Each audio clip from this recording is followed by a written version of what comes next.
आइए जानते हैं बाटी का आविष्कार क्यों, कहां, कब और कैसे हुआ। बाटी मूलतः राजस्थान का पारंपरिक व्यंजन है।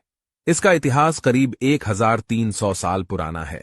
8वीं सदी में राजस्थान में बप्पा रावल ने मेवाड़ राजवंश की शुरुआत की। बप्पा रावल को मेवाड़ राजवंश का संस्थापक भी कहा जाता है। इस समय राजपूत सरदार अपने राज्यों का विस्तार कर रहे थे। इसके लिए युद्ध भी होते थे। इस दौरान ही बाटी बनने की शुरुआत हुई।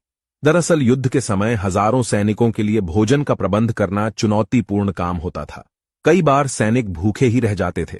ऐसे ही एक बार एक सैनिक ने सुबह रोटी के लिए आटा गूंथा, लेकिन रोटी बनने से पहले युद्ध की घड़ी आ गई और सैनिक आटे की लोइयां रेगिस्तान की तपती रेत पर छोड़कर रणभूमि में चले गए। शाम को जब वे लौटे तो लोइयां गर्म रेत में दब चुकी थीं। जब उन्हें रेत से बाहर से निकाला तो दिन भर सूर्य और रेत की तपन से वे पूरी तरह सिंक चुकी थीं। थककर चूर हो चुके सैनिकों ने इसे खाकर देखा तो यह बहुत स्वादिष्ट लगी।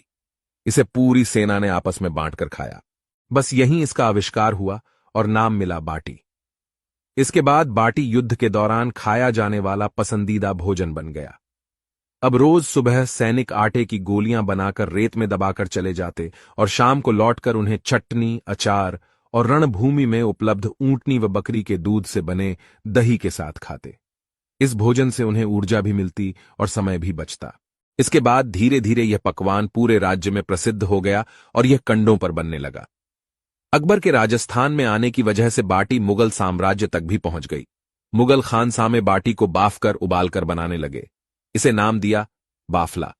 इसके बाद यह पकवान देश भर में प्रसिद्ध हुआ और आज भी है और कई तरीकों से बनाया जाता है। अब बात करते हैं दाल की। दक्षिण के कुछ व्यापारी मेवाड़ में रहने आए तो उन्होंने बाटी को दाल के साथ चूरकर खाना शुरू किया। यह जायका प्रसिद्ध हो गया और आज भी दाल बाटी का गठजोद्दा बना हुआ है। उस दौरान पंचमेर दाल खाई जाती थी। यह 5 तरह की दाल चना, मूंग, उड़द, तुअर और मसूर से मिलकर बनाई जाती थी। इसमें सरसों के तेल या घी में तेज मसालों का तड़का होता था। अब चूरमा की बारी आती है। यह मीठा पकवान अनजाने में ही बन गया। दरअसल एक बार मेवाड़ के गुहिलोत कबीले के रसोइये के हाथ से छूटकर बाटियां गन्ने के रस में गिर गईं। इससे बाटी नरम हो गई और स्वादिष्ट भी। इसके बाद से इसे गन्ने के रस में डुबोकर बनाया जाना लगा। मिश्री, इलायची और ढेर सारा घी भी इसमें डलने लगा। बाटी को चूर कर बनाने के कारण इसका नाम चूरमा पड़ा। वीडियो अच्छी लगी हो तो लाइक करें, फॉलो करें।